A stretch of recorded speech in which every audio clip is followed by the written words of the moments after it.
Stephen Squibbs presents this month's board certification tip. And our next guest for our board cert tip program is the one and only Kayla Richmond. Kayla, congratulations on passing this test. Thank you so much. And you were one of the 9 who who made this epic accomplishment. And we wanted to kind of figure out your approach to it and how you went about studying for this big exam. Okay. I spent a lot of time on the Florida Law Weeklies. So as they would come in for about the 2 years prior to the test, as they would come in each week, I'd review them. But then as it got closer to test taking time, I started probably in about January. Started reading them all, note taking on any important rulings, any important rules that were coming from the Florida Law Weeklies. I spent a lot of time memorizing the last 2 years worth of cases.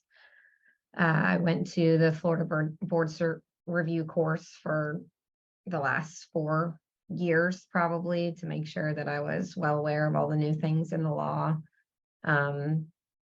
Because I had reviewed a number of the Florida Law Weeklies before going to the Board Cert review course in the end of January, I knew a lot of what the speakers were talking about, which, built some confidence and, okay, I think I know what's going on as it relates to important board cert topics. And then after the certification review course, I read the red books.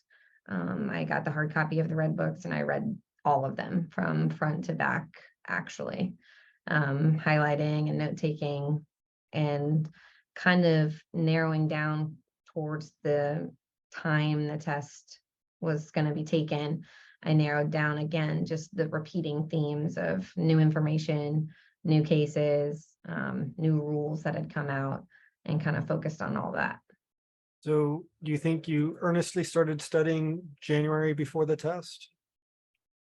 Yeah, probably January. My family and I had actually gone on vacation the last week of December. And so I had set the bar for myself that the day we got back, I was going to get into it. And how were your, how much time did you dedicate to this, to the studying of these materials? Yeah, so I have a family law practice. Obviously, I have a family law practice that's pretty busy right now, and I have 3 kids at home. So what I did every day was I got up at 4:30 and I would study until my kids woke up at 6:30, get everybody to school, go to work. I would have like a hard stop about 2 o'clock in the afternoon. I'd study for 3 or so more hours, kind of putting the practice aside, no calls, no hearings, nothing like that, and studied from about 2 to 5 every day, picked everybody up, had dinner, had family time, put everybody to bed, and then studied some more. So 8 to about 10. So any given weekday, I was probably studying 6 or so hours. And then on the weekends, basically from January to the test, I was using it as like a full day. So an 8 to 10 hour day of reading and review. So that's a lot of studying in a short period of time. Is Yep. that typically, are you a crammer type of learner?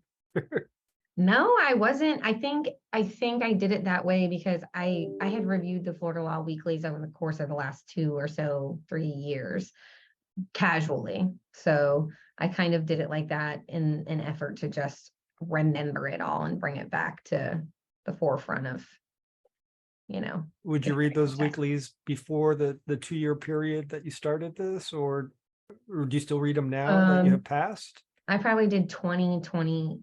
I did 2021 and 22. Yeah. Do you still read them now?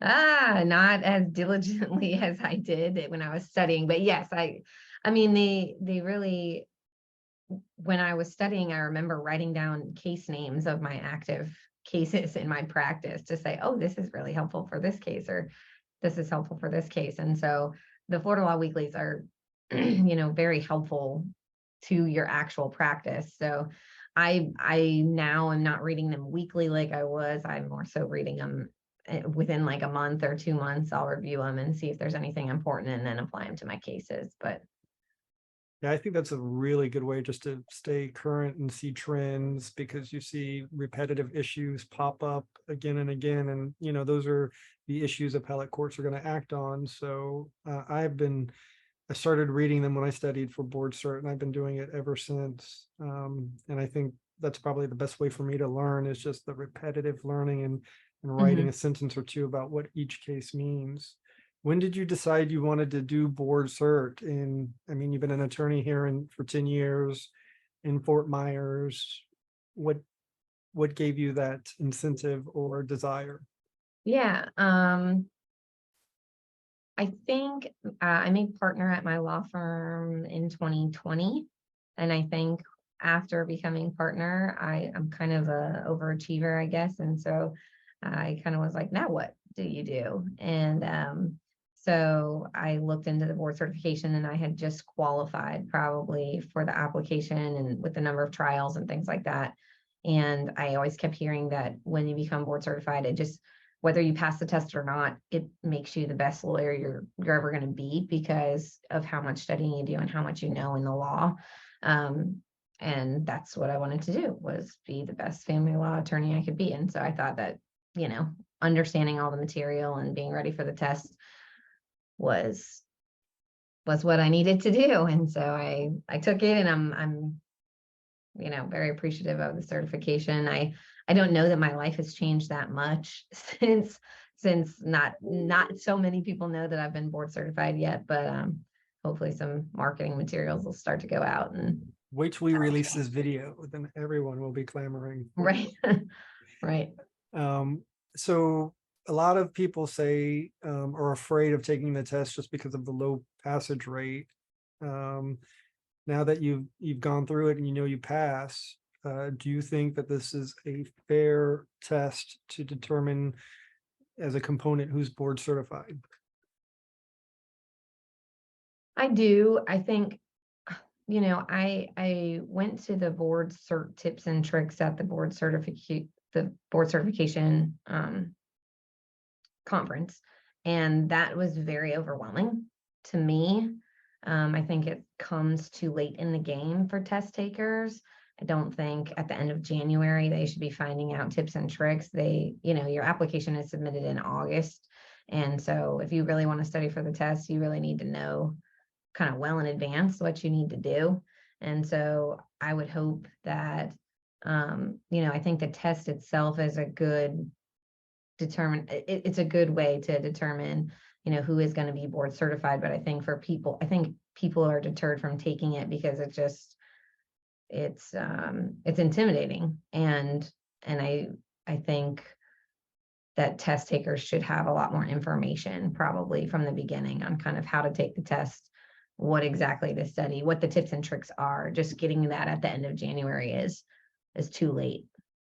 So maybe this program will help a few people taking the test in 24. Yeah, hopefully. Yeah. Kayla, do you have any other tips that you think our listeners may be helpful to them if they're thinking about this process or doing it? Yeah, I would say that, a lot of people have to take the test twice. So I wouldn't get discouraged if that's what you have to do. Having the knowledge of how to take the test is really important, which is why if they're following this type of thing and they can start, if they watch this and they can start reading Florida Law Weeklies in advance, and they can start, reading the red books a couple years in advance and pull out those important rules and those important cases. I mean, I recall some of the questions being verbatim, just new rules, and exactly, I could pull, oh, I read that case 3 times now at this point, and I know how to write it. If they see this in advance and they're encouraged to take it, I would encourage everybody to take it. I think the other thing I would say is take it on the computer. You have the option to write versus taking it on the computer. And it's obviously, technological difficulties can kind of deter someone. They're worried their internet will go out or something like that. But this day and age, there's so much to put down on the test between essays and short answers and timing, that make sure you take it on the computer, have enough time, pace yourself through the test. And and you can do it. I mean, if I can do it, I feel like anybody can do it. You just have to have the time to study. So That's what I tell people too, because I don't consider myself to be super smart, but I was able to somehow pass this test. So if we can do it, it's totally doable. Kayla, thank you so much for your time and wisdom, and can't wait to see what you do with your board certification, and we're all very proud of you. thank you so much. Thanks for having me. That brings us to the conclusion of this quarter's episode of Stevens and Stevens Family Law CLE. Remember, all proceeds from this project benefit the Center for Child Counseling. We truly appreciate your support. We will see you next quarter. Till then, do something that matters.